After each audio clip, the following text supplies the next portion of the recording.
तोंडाला पाणी सुटलं ना मंडळी, तर चला मग अशी चरचरीत तवा फ्राय सुरमई बनवूया आणि सोबतच कोळंबी सुद्धा. तर आम्ही मस्तपैकी मालाडच्या मार्केटमधून आणली होती सुरमई, पण नंतर डाऊट झाला की ती सुरमई नाही आहे, कारण की एवढे स्वस्तात मिळाली म्हणून कळलं नाही. मग असा मसाला होता घ्यायचा, लसूण, मिरची आणि कोथिंबीर असं मस्त दाबून त्यात भरायचं आणि मग जिरं टाकायचं आणि मी जाडं मीठ टाकते, कारण की त्याने स्वाद खूप चांगला येतो.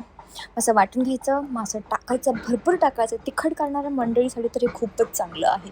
असं भरपूर टाकल्यावरती लाल मसाला टाकायचा, हळद टाकायची, बारीक मीठ टाकायचं आणि मस्तपैकी असा लिंबू कुचकरून पिळून घ्यायचा. कोणाचा राग असेल तर तोही काढू शकता. आणि असं मस्तपैकी लावून मस्त मस्त मस्त हळूहळू प्रेमाने सुरमईला म्हणायचं बाई खूप टेस्टी हो, कोळंबीला म्हणायचं मस्त कुरकुरीत हो गं बाई.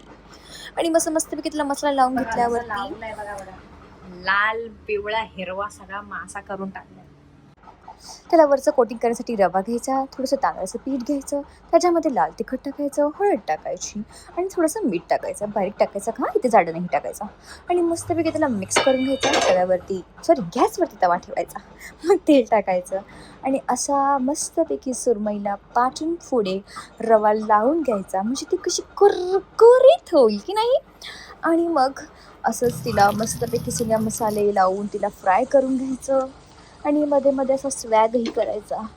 जेवणालाही तुमच्यावरती प्रेम झालं पाहिजे की नाही. आणि त्याच्यानंतर माझ्याकडे होती उरलेली कोळंबी, सो मी तिलाही मस्तपैकी असं रवा लावणार आहे आणि मिरचीला पण मी फ्राय करणार आहे.